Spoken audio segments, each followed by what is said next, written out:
I'm writing in to tell you about something that happened to me during my combat training at Fort Benning, Georgia.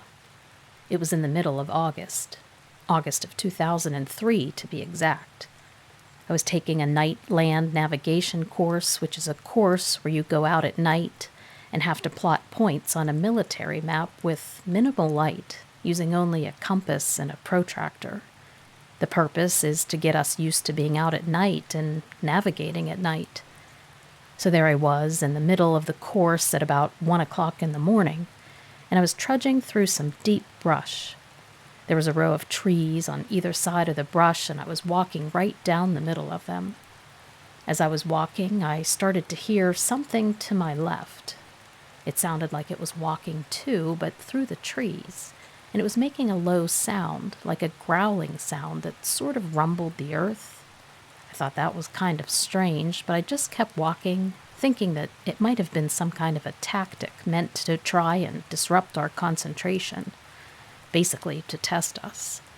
So I just continued on with my tasks, but then I heard it again, and again, and it was closer and closer each time.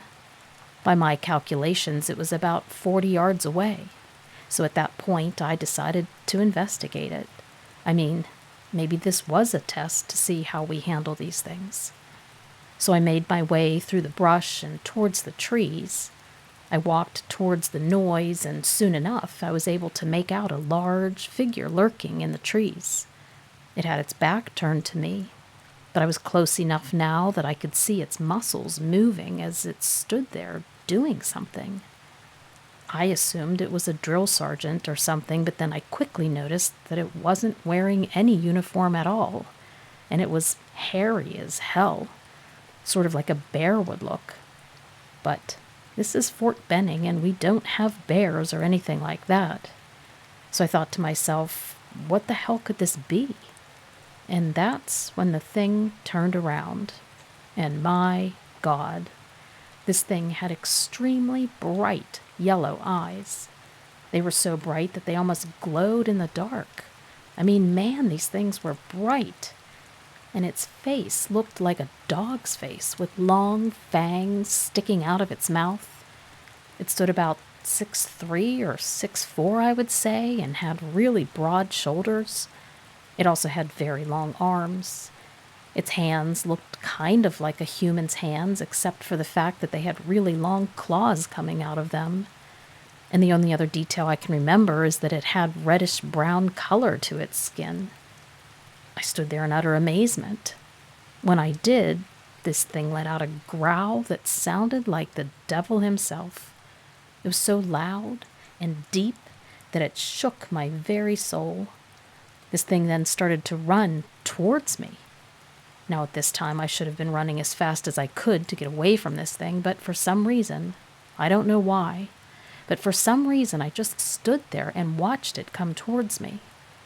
When it got about 10 feet away from me, it stopped dead in its tracks. It looked at me with those bright eyes, and then, all of a sudden, it disappeared.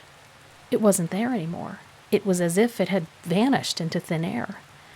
And when it did, all of the sounds around me went silent.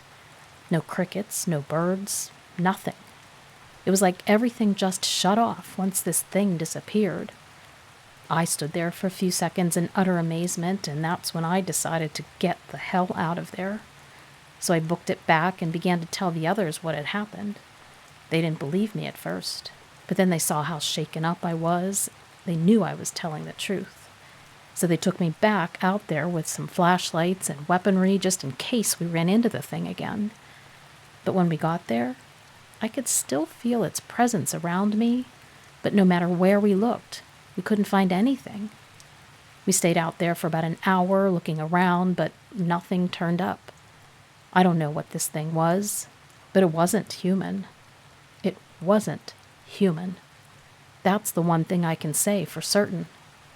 So after looking around, we just headed back to camp, and as we were walking back, I noticed that there was a tree right next to me, and on it were these long scratches that went up the tree. They looked like they had been made by really long claws, and I noticed that there was some sort of a yellow, reddish substance on them. I couldn't figure out what the scratches were, but I did notice that there was a very foul smell around. I don't know what that was, but it was definitely some kind of a marking left by something that seemed to still be close. I didn't tell anyone about the scratches. I didn't want to look like a lunatic and say what I thought about them. But I did look at them, and I still think about them today. So after that happened, we all went back to the camp and stayed up for the rest of the night, just in case this thing came back. We kept our flashlights on at all times, and we had our guns out just in case we needed them. But nothing else happened that night, or any other night during that course. The only reason why I'm telling you this is because there are a lot of people out there who say that these things exist. I want to tell you that I now know they do. In the summer of 2012, my husband and I were kayaking at the South Slough Estuary in Coos Bay, Oregon. We'd paddled a few miles by this point, and we were looking for a place to stop and have lunch. We decided on an area that was sheltered by trees and had a small beach, so we pulled the kayaks up onto the beach and set up our camp.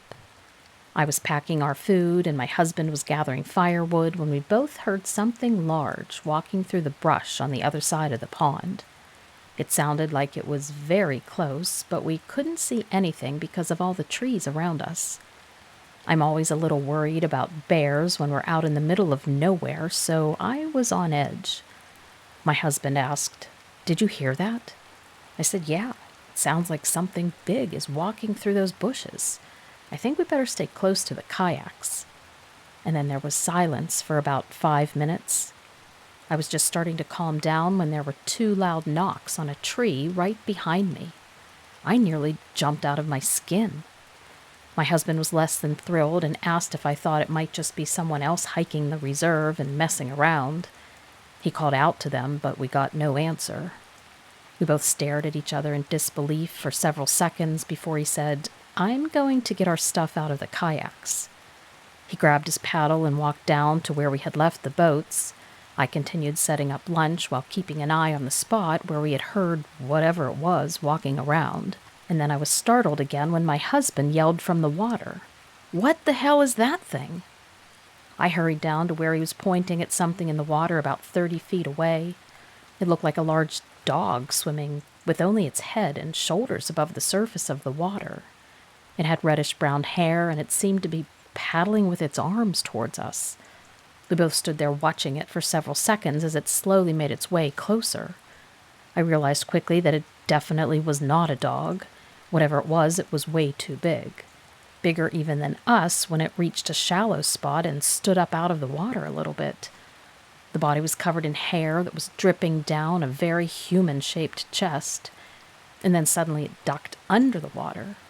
My husband grabbed his paddle and told me to get back to the kayaks now. I was terrified the entire time, and we pushed out into the water.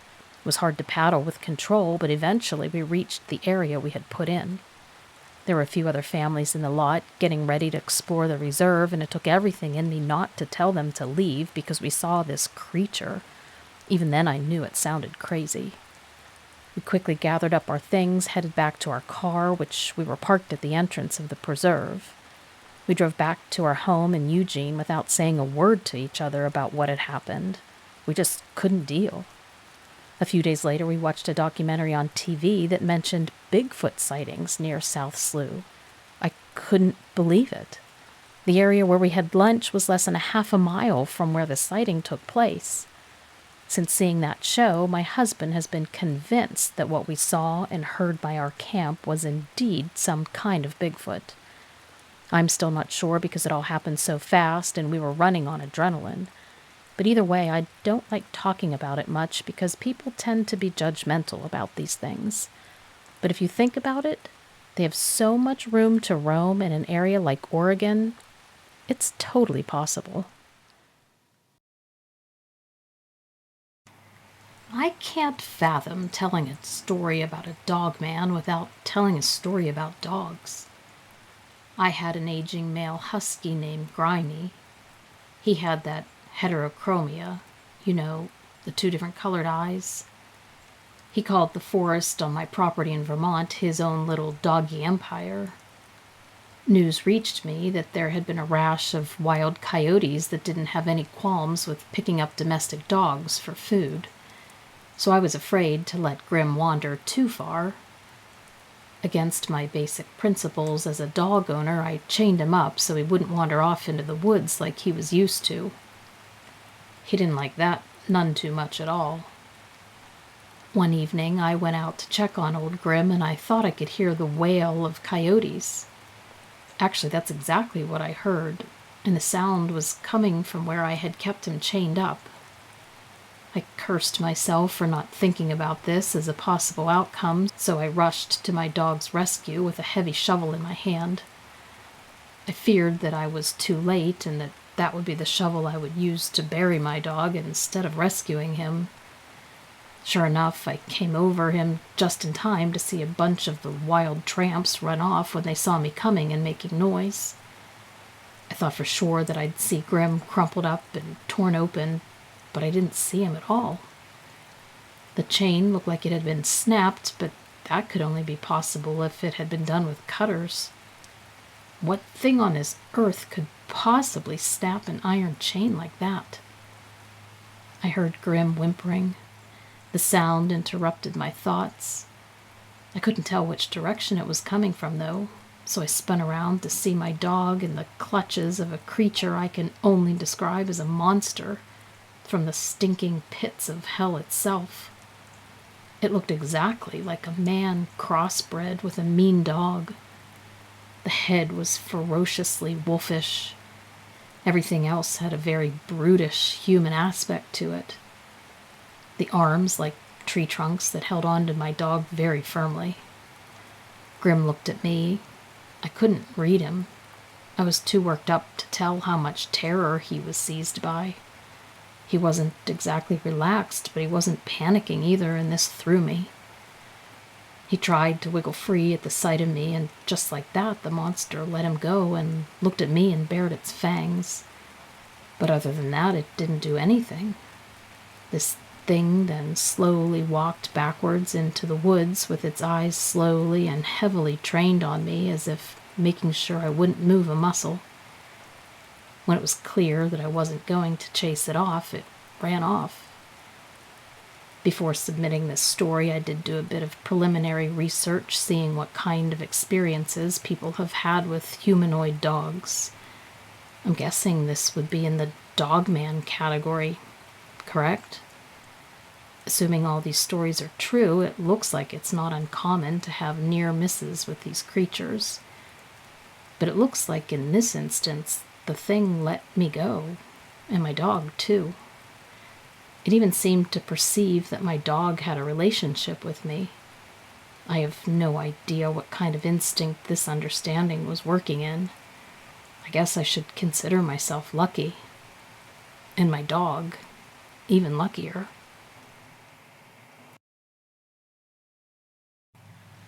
I think we've all seen the videos made by people that play with their cats in their hallways. Each time the camera noses around the corner, the cat is a little bit closer. Well, I had a similar experience with something that wasn't a cat. Quite the opposite. Well, it was a dog.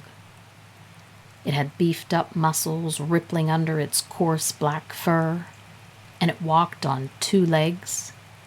Before I continue my story, I don't believe in werewolves, but if I did, this thing is how I would expect them to look. I was moving one of my friends out of a flat that was on the very edge of town. You could see the Welcome to Hollybrook sign from his window. The town, though small, had fallen under the shadow of gang violence. People were moving out as soon as they had the chance, and my friend was no exception. Despite living at the edge of town, my friend's flat wasn't very accessible. You had to find one specific frontage road, and that was the tricky part. I must have missed my turn since I found myself in a maze of clustered houses and mobile homes on a cold and cloudy day. I was running out of time, so I decided to stop and ask for directions. I thought I had seen somebody on their porch in a narrow alleyway. So I parked and approached. I mean, it was broad daylight minus the clouds, and it was still small town USA. How much did I really have to worry about after all? Either I had been hallucinating or that person just didn't want to talk to me since they evaded me swiftly. It wouldn't answer when I knocked on the door. When I turned to look at my car, I saw a shape at the far end of the alley, tall and dark, standing perfectly still. I called out to them, but I got no answer.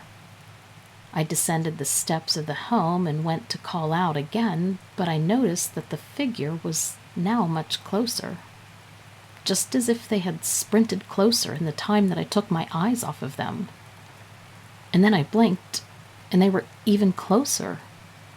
Finally close enough for me to get a look at them in the grayed daylight. I thought it had just been a tall man in a coat, but there was no way this was a human. The first thing I noticed, besides the size, was the creature's eyes. They gave off a glow that the diffused sunlight couldn't dim. Every inch of its body was taut with physical strength, and that head. Dear God, did such things really walk this earth or crawl around inside of it? It looked every bit like a wolf, except the head had to have easily been as big as a bear's head. I began trembling with a creeping, crippling fear. That was due as much to the way that the beast looked as much as the fact that the neighborhood was so claustrophobic. If I had to run, my escape routes would be few, and that would be turning around nothing but blind corners. This awareness caused panic to start snaking up my spine. The monster was a block away when I quickly dashed to my car. As soon as I was inside, long black claws were peeling ribbons of paint off my driver's side door. That instant of realizing that the thing was upon me was easily the worst feeling of my life. B-movies had taught me more or less to laugh at the word terror. That moment taught me to respect it. Like some sort of powerful ancient deity, the beast howled in frustration when it could tell that I was beyond its grasp. I didn't make any phone calls or messages or anything. I simply got out of there and I never went back. Why this creature looks simply strong enough to rip off the door of my car and pull me out, but it didn't do that, I don't know. I guess I'll never know. January 5th, 2000, Wexford County, Michigan. I was just getting off Business Loop 131 with my sister when I saw it. There wasn't much else to see in January 2000 in northern Michigan, so the thing really stood out to me.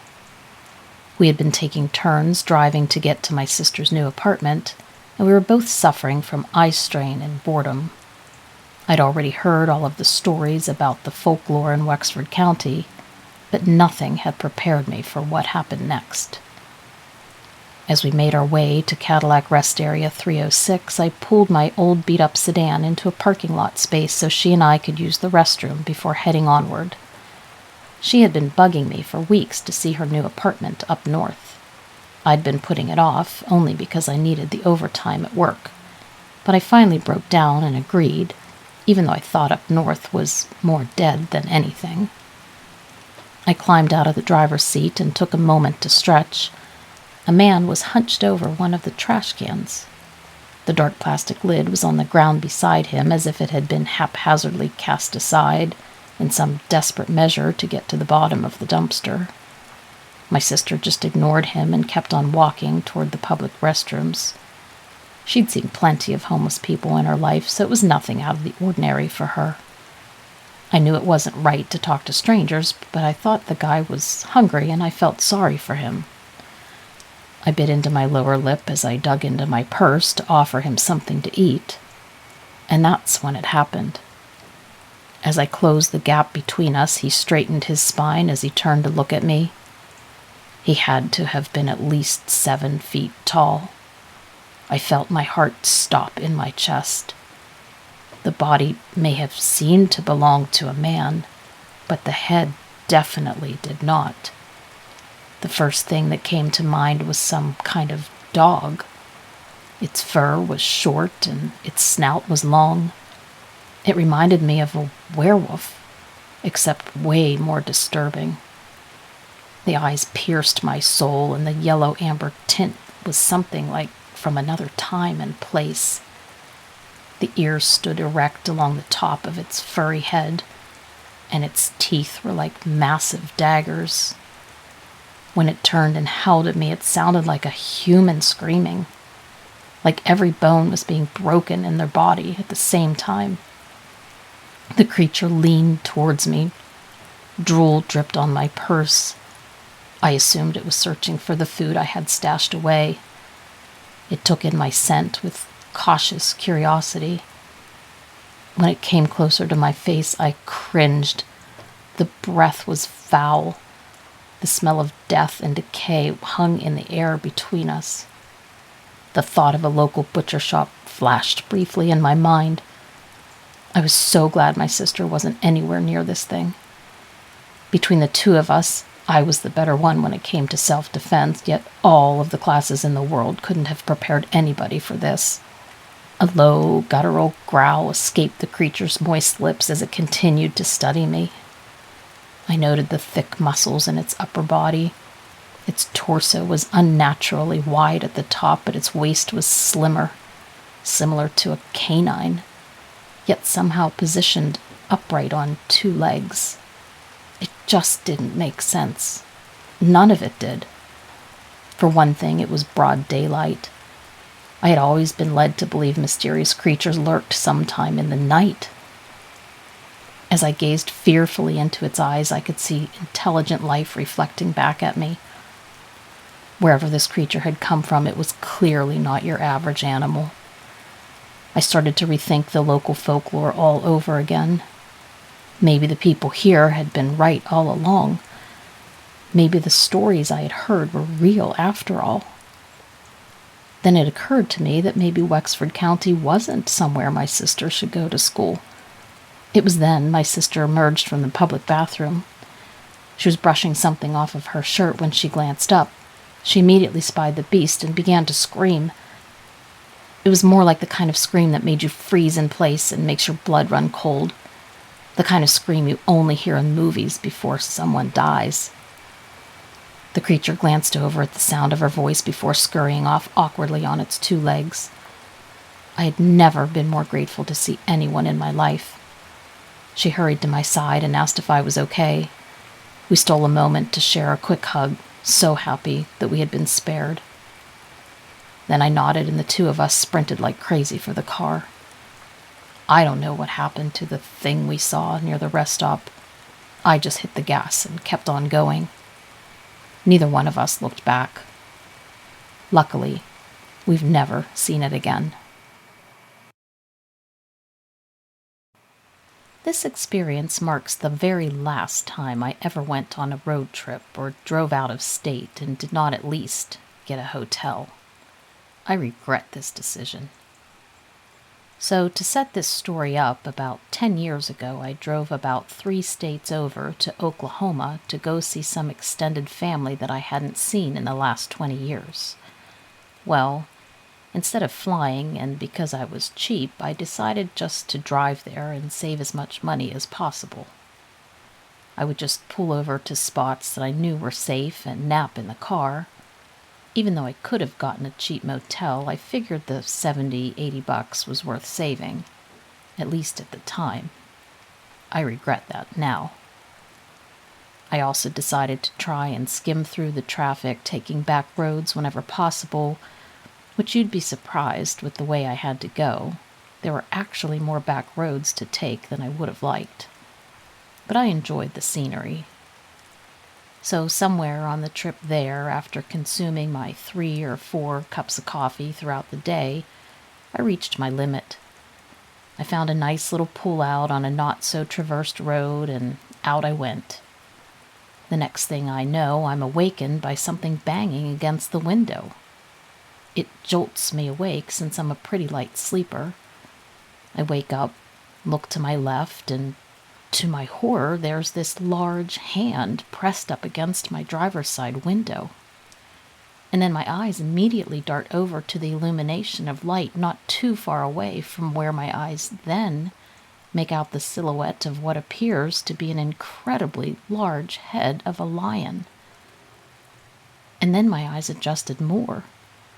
And then I see what appears to be a giant dog head, but with a large mane, and my mind immediately went to the movie Dog Soldiers, which, if you haven't seen it, was a great werewolf movie. My mind, trying to process all of this, is trying to think of, what is this thing? Is this a lion? Is this a wolf? Is this a werewolf? And all of this is going on as my eyes are continuously adjusting to the darkness, and my brain is scrambling, trying to adjust. This thing is just staring into me, into my very soul. I could see its eyes. I could actually see very tiny pinpoint pupils, and its eyes were emitting this soft, red, warm glow, as if they had lights in them. It was very unnatural. Do you know how headlights illuminate animals' eyes? Well, it wasn't like that. It looked fake, almost like a Hollywood prop. Kind of like a Christmas bulb, as if the eyes themselves illuminated a warm, red, soft glow. But it was incredibly scary looking. And the face was frightening. It was kind of like half man, half wolf, at least in the upper part of the face. And it had a huge snout and lots of very long, sharp teeth. Far too many teeth for its mouth, actually. I just sat there, still, like a statue, and the creature just kept grinning at me with a very terrifying and sadistic grin, with its hand completely pressed against the glass. I'm completely frozen in shock and terror, looking into the eyes of this thing, and I can see that its hand on the window is so incredibly large that it takes up at least half of the window. Imagine like an 8 or 9 foot tall person and how large their hand must be. Just imagine that for a moment. Or, I don't know if you've ever been to Ripley's Believe It or Not museum, but I'll never forget they had this one exhibit or a fake prop of this man that used to live a long time ago, and I believe he was like 9 or 10 feet tall. Anyway, a massive human being, but I'll never forget how big his body parts were. His head, his hands, they were like that, completely enormous. After maybe 10 more seconds of staying perfectly still and staring me down, this thing just very slowly backed away, while never breaking eye contact, slowly fading into the darkness, and I was left there terrified, petrified. In fact, I don't even think I could move for the next couple of minutes. Quickly, once I regained some sort of conscious thought, I grabbed my keys, fumbling and jamming them into the ignition and driving out of there so quick. In fact, I was so pumped full of adrenaline, I probably went another 2 whole hours onto the main highway, pulling off and getting a motel just so I could try and get some sleep, although I don't remember getting much sleep that night at all. That was terrifying. And from that point onward, I pretty much just stayed on the major interstates and only pulled off to motels or hotels when I could. It was late March in 2007 when I saw it. You probably wouldn't believe me if I told you. It's just that I've got to share it with someone, anyone. I figure maybe if more people knew about it, well, maybe someday there might be some real answers. That's got to count for something. I might one day even save some lives. Who knows? Maybe they'll collect other encounters about it. So, here goes. I was just a kid when it happened. We were in the middle of soccer practice. It was a late, sunny afternoon, but nothing too blinding. This was back when I was still dreaming of going to Berkeley. One of my teammates kicked the ball really hard. I started for it, but the ball sailed straight over my head and out of the soccer park and across the street into a cluster of tightly woven trees. It was weird it would land there because most of the land around the park was grassy and open. But I just dismissed it and glanced from side to side in case of any incoming traffic. The streets surrounding the park weren't usually overly busy. I watched as one car, a common sedan, navy blue, passed by me. Everyone was impatient for me to get the ball, but I just shrugged and crossed the street. I could see the mountains to my right. As I jogged across the hot pavement, that's when I saw it. My teammates were much too far away to see anything. Right behind the ball, something was moving. Something big. I honestly thought it was a stray dog at first. Anyone would if they'd seen it too. The dark, fluffy head of rust-colored fur could have easily belonged to a Malamute or even a long-haired German shepherd. It could have even been a cross of the two, I suppose. I watched as the canine's nose wrinkled up and down, taking in each of the scents on the soccer ball. I watched in fascination as it continued to lean closer. And since I liked dogs, I stupidly walked over to it, thinking it was friendly. After all, most dogs were. But that's when it happened. The dog glanced up at me. It began to stand up on its hind legs. I remember the impossibly long shadow as it fell over me. This thing must have easily been twice my size. Whatever its true height was, I was scared and not exactly the type that scares easily. Yet in that moment, I could feel the blood drain from my skin as the dreaded creature stared me down with its soul-piercing gaze. The yellow eyes were like burning embers of something almost human staring straight through me, almost like it was judging whether or not to let me go. I couldn't pry myself away. Its gaze was absolutely mesmerizing. There was a dangerous sort of intelligence reflecting back from deep within its eyes, something far older and much more mysterious than its furry predecessors. I stayed where I was for what seemed like a long time. There really wasn't anywhere I could go, to be honest. I wasn't sure how fast the creature could run, but I was willing to bet it was a lot faster than me. I was in good shape, but with legs that long, there was no way I would even stand a chance. His stride had to have been more than likely 2 or 3 times wider than mine. I could imagine him closing the gap between us in a mere heartbeat. The creature let out a low, guttural growl. It rumbled out in a curious warning, but it didn't sound anything like a dog should have sounded. It was almost like there were 2 different vocal cords. Whatever it was definitely didn't like me. That was fine with me. I didn't much like it either. If it even was a him. I couldn't tell its gender in the shadow between the cluster of trees.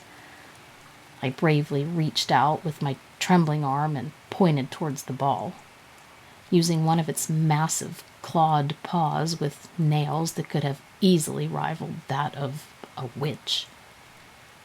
The creature suddenly gave a mighty swing. The ball shot like a slingshot, and I immediately made a dash for it. As I moved, I kept a close eye on it as it sailed high over my head, and when it landed, the ball bounced once and shot forward into the grassy area. I was breathing hard as I ran over and picked it up. And then, in sheer curiosity, I turned to look back at the beast. To my surprise, it was already gone. I scanned the horizon for any sign of life, but there was none. My teammates were shouting loudly from somewhere behind me, but I didn't pay any attention to them. I was too wrapped up in my own thoughts. Eventually, I gave up on the hope that I might see it again. Whatever it was long gone. I hurried and took the soccer ball back to my teammates, where I immediately shared the story with them. They all thought I was nuts. I kind of thought I had lost it too there for a moment. I never did see that thing again. But I did go back many times to that same soccer field. Maybe it was just passing through, like a wandering gypsy. I guess anything is possible. But I think the real question is, what do you all think? In my late 20s, I got really into kayaking. I went out and bought my own kayak and even an SUV to haul it so that I could do some nearby weekend trips. When I started dating my boyfriend, I got him into it too. And we started taking longer trips to kayak lakes and rivers. Once we'd done most of the good spots in our area, we started taking road trips to good kayaking areas, particularly around the Finger Lakes and then the Great Lakes. For our 2-week vacation last year, we decided to kayak around Michigan, hitting both Lake Huron and Lake Michigan. It was amazing. The coasts were beautiful and we saw wildlife in the famous Petoskey stones. Sometimes we would follow the little creeks and tributaries that emptied into the lake, just exploring. One day we found a good run of water that ran into a heavily forested area, so we decided to enter it, paddling upstream. It was a small creek, but big enough for our narrow kayaks, and the forest completely surrounded us. We had our cameras ready, hoping to catch something good. We spotted a lot of birds and some deer and smaller mammals, but nothing too crazy. After a while, the creek narrowed even more and the forest closed in, making an arch over us. It was one of the most untouched places we had ever seen, and it was amazing. We had planned on turning back down the coast by now, but we didn't want to miss this amazing opportunity. As we paddled along, I heard noises that were unlike anything I'd ever heard. It was incredibly quiet in there, so you could hear perfectly. The rippling water and our paddles, the occasional bird chirps, but then there was this louder rustling sound. Definitely the sound of a larger animal moving through the brush. As we slid through the water, the sound followed us. The animal was moving in the same direction we were, alongside the creek. I got my camera ready, hoping for something rare like a fox, but the trees were so thick that we couldn't see anything for a long time. We just heard it. Then I finally saw a quick glimpse of it, just the top of the head. I could see thick fur and pointed ears, the hint of what looked like a snout. It looked like a dog or maybe a wolf. Definitely too big to be a fox.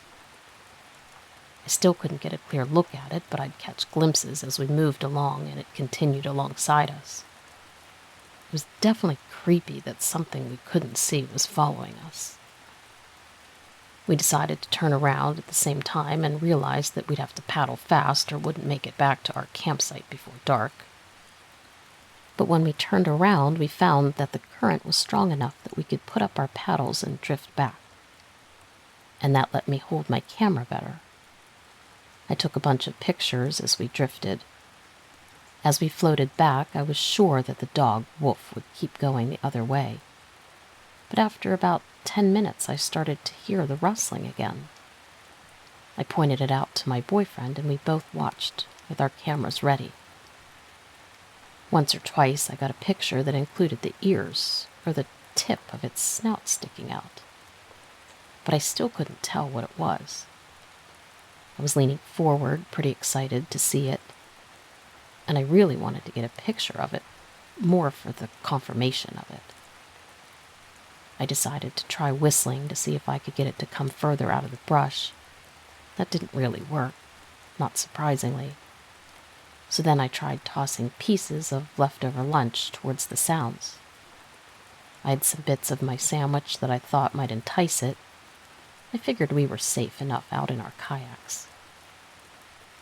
The third toss of food did the trick. The rustling stopped, and I saw movement near where the piece had landed. The animal still didn't come out all the way, but we could see more of it. We could see the head pretty clearly, but the body was still in the shadows. Even after seeing more of it, I could still tell that it wasn't a wolf or a large dog, but I wasn't sure. Something about it seemed off. The overall size and the shape of the head just wasn't right.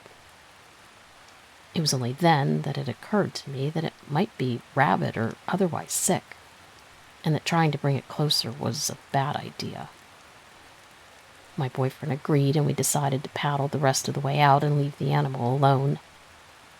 We heard the rustling again and knew it was still following us. The isolation and secrecy of this spot wasn't so cool anymore. It started to seem more claustrophobic.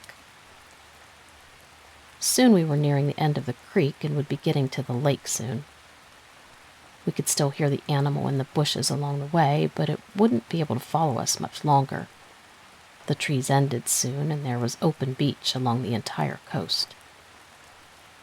As we neared that point, I turned to look back one more time.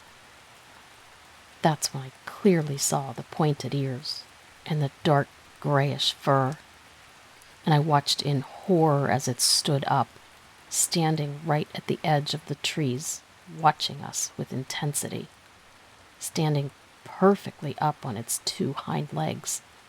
It stood just like a human, perfectly balanced in a way that no dog or canine could stand. It was freaky how human-like it looked right then. As I stared at it, transfixed looking at its body, I noticed that the rest of the body didn't look canine at all. The proportions were all wrong, and the shape of its legs were wrong too. It had some hair on its body, but not thick fur that matched the head. It was beautiful in a scary kind of a way.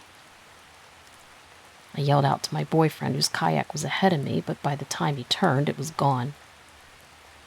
Later that night, I pored over the pictures we had taken, looking for proof of what I had seen, but they were just tiny bits of fur or a glimpse of a pointed ear. It could have been anything. After researching for hours on the internet, I realized I had seen a dogman. This story takes place in Huntsville, Alabama, in the summer of 2017. I was outside on a sunny afternoon in the heart of Alabama. It had to have been June of 2017. Well, at least, I know it was 2017 because it was the 25-year anniversary of my mom dying. I had grown up in that house, and I lived there with my own husband until he passed away a few years earlier. Anyway, that day I remember I was outside thinking of my mom and tending to her roses, relaxing in the sun, when all of a sudden something large and dark rushed past me from the front of the house and back into the cornfield. Now, corn hides a lot from view. We kids used to hide in the rows when we were little. Bobby Jo, my younger sister, even got lost once, and all we could do was hear her crying, but it took a half hour or so to actually find her. I've never seen a kid so scared in my life. Me, I was smart. I stayed out of the middle of the field. I only went a few rows in so I could always find my way out. However, this day was different. Whatever ran past me ran right into the cornfield.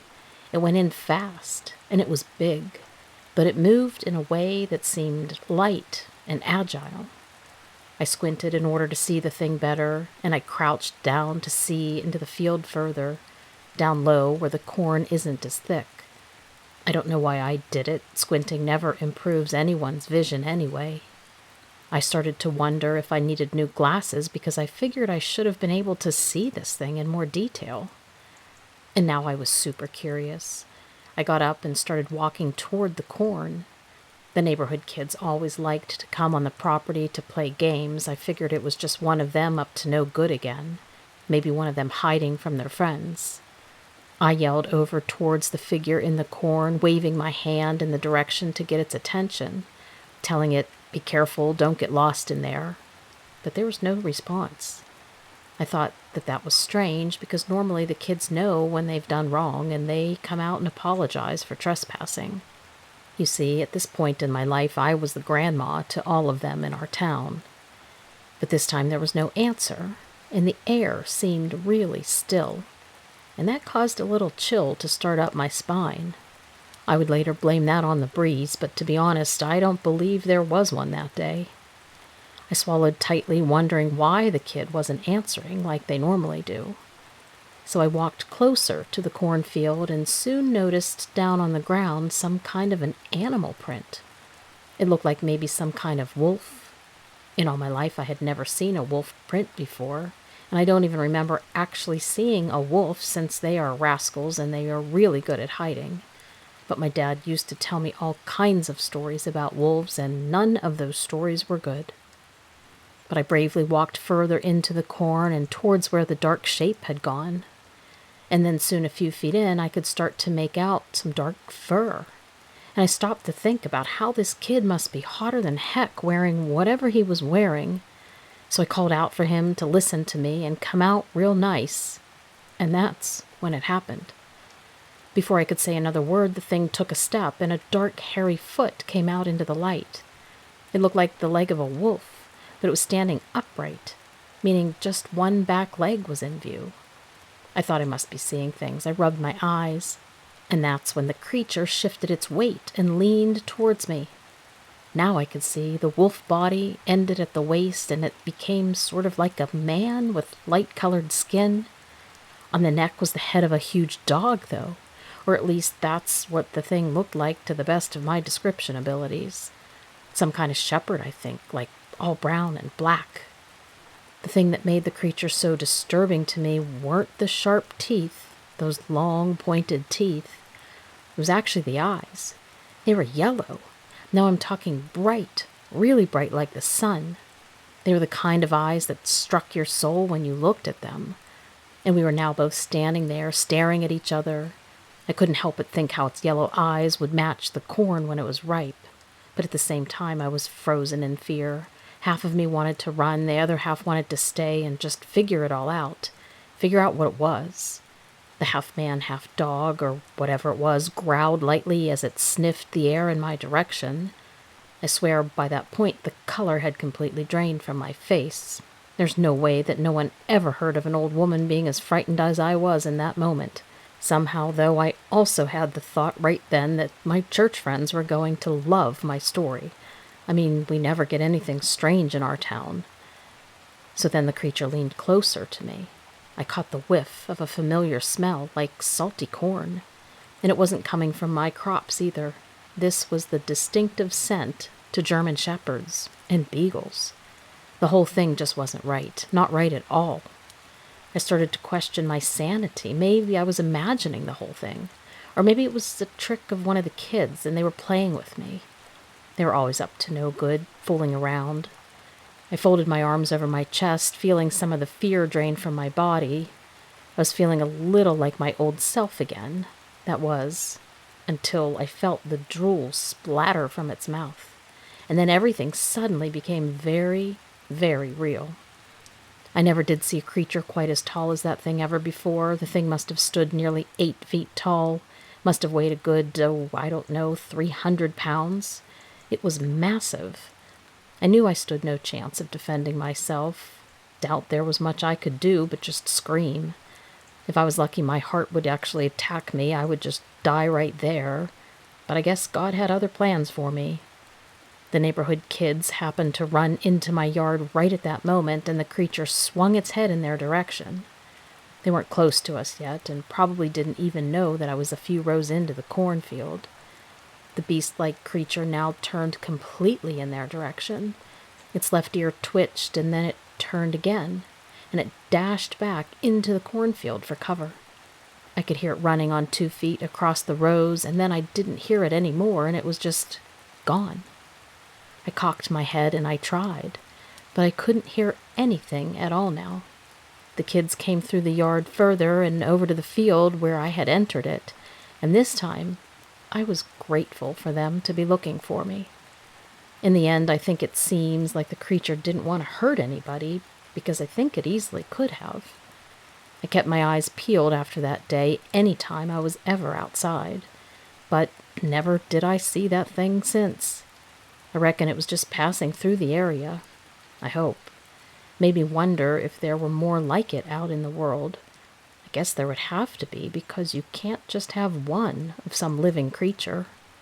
If there's one, there had to have been more in order for it to even exist. But I was just glad I didn't have to see any more of them.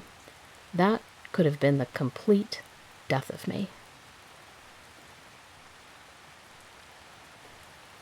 It was a cold winter day in 1979, and I was driving my patrol car on a local state highway here in Wisconsin. It was around noon at this point, and I had been out there since 6 a.m. I was tired and hungry, but still on duty for another hour or so. The road I was driving on is a 2-lane highway with no shoulder or guardrail. There are houses scattered along the road for about 3 miles, but then it opens up to farmland for another 8 miles before you get to town. So as I was driving along, I saw this old guy walking down the middle of the road, heading towards me. He looked disheveled and kept his eyes down and on the road. As I rolled up to him slowly, he never even lifted his head. So I pulled over and asked him if he needed a ride anywhere, if he was okay. He looked shaken, but told me no, that he was just out for a walk and that he lived down the road and was just getting some exercise. I said okay, but asked him to please get out of the middle of the road, stay off to the side, and stay safe. He shook his head a bit in agreement without looking up and moved off the side, but just kept going. So I sat there a while and continued watching him walk. He never looked back. Eventually, still watching him in my rearview mirror, I pulled away and continued on slowly.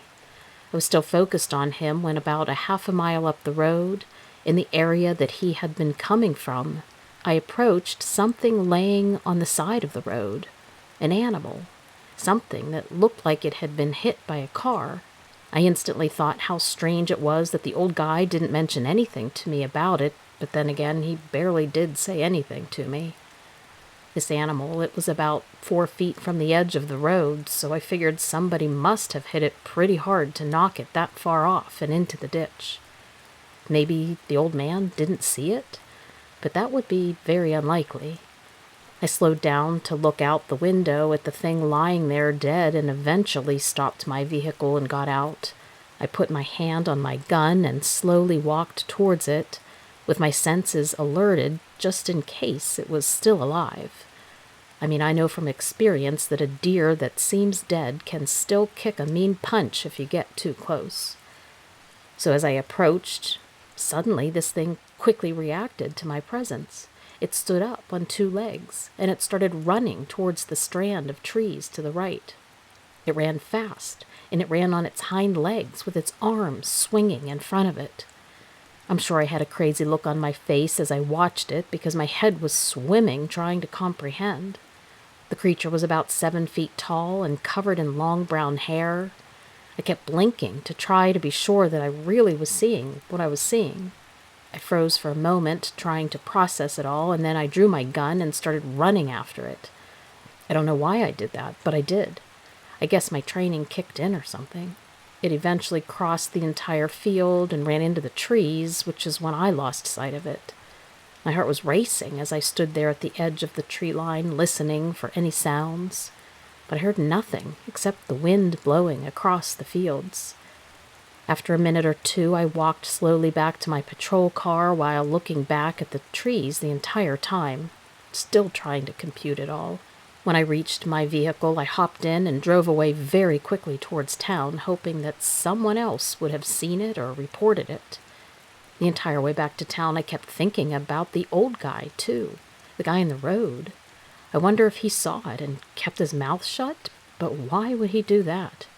His presence didn't make any sense in any of this, but seeing him was just as strange as seeing the creature, so in my mind, they're very connected. But then on the other hand, I started to wonder if I even really saw him. I just couldn't figure out what part he played in all of it. Ultimately, nothing was ever reported in the news. No reports were called in to the station. No other officers mentioned anything at all similar being seen by them. And eventually it all died down, and I started thinking of it less and less. But for years afterwards, especially when I would be out patrolling at night that road, I would sometimes feel like I could see a pair of yellow eyes looking back at me from the woods. They seemed to glow in the dark, and it always gave me a pit in my stomach. I often wondered if I was just imagining those eyes, like something still lingering from PTSD or something. And since this was way back in the 70s, there was no way to easily look things up or find information back then.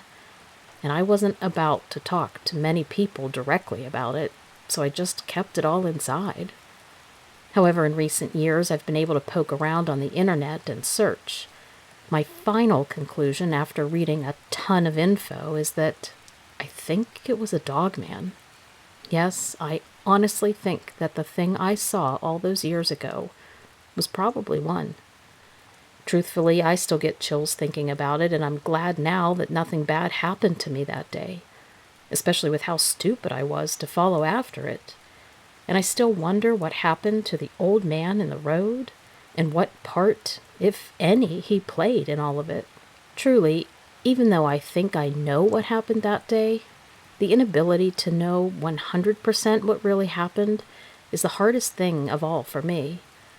I mean, I just don't have any closure, but writing this is helping, and for that, I'm really appreciative. Thank you, Lilith. Thank you so much.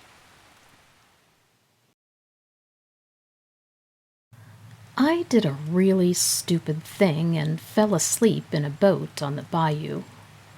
Considering that the gators and croc population was up in those days, that was an especially stupid thing for me to do. But I had been drinking, and the swamp sounds had been so soothing, I felt succumbed to the relaxation and conked out. I woke up to the sight of what looked like logs with eyes drifting all around me. I knew that if I started rowing, those logs would beeline me and I'd be in for a world of trouble. I hoped that they would go away on their own, but that turned out to be a very foolish hope. The exact opposite happened. One of them got tired of waiting and started carving V-shaped ripples as it headed straight for me. Now, maybe it was the liquor or the hangover from it, but I watched as that crocodile or alligator or whatever it is comes straight for me, and I was ready to go. But then there was a ripple on the surface and some bubbles, and the alligator or whatever was gone. Stranger yet, the others started fleeing from my location. I was expecting the one submerged alligator to launch itself out of the water and slam itself into my boat, but instead it emerged on the far side of the bank, and it looked like it was scrambling for its life. I kid you not, a large black clawed hand reached out of the water and grabbed its tail and yanked it back under the water with such incredible force that this thing stood no chance. Now, I don't know how much you know about the autonomy of an alligator, but the tail ain't the weakest part of their body by far. The simple fact that this animal was wrestled back into the water by its tail with one hand at that raised some serious questions about what sort of thing or person was manhandling it. A few moments later, I could see that there was no man doing the manhandling. The chaotic splashing drifted over to the bank, where I can only describe it as a towering monster that looked like a wolf, coated in slime, emerged with an iron grip on the croc's dead body. Thrash as it may, there was just no escaping, and it was one of the bigger alligators I'd ever seen. For a moment, I thought the whole thing would turn around with the alligator it had in its jaws and the large head of a monster. But the thing took its two massive claws and grabbed either side of the mouth and pulled it open very wide. I could hear the jaws snap, and I knew right away that the animal had been broken. This hulking wolf monster then proceeded to bash its prey against a tree in rage. Ever see a croc had its brains beaten out? I did that day. It was as terrific as it was terrifying. Even though I stood to be lunched just a few minutes earlier, I couldn't help but feel sorry. It literally had no fighting chance and might as well have been a puppy in the clutches of an eagle.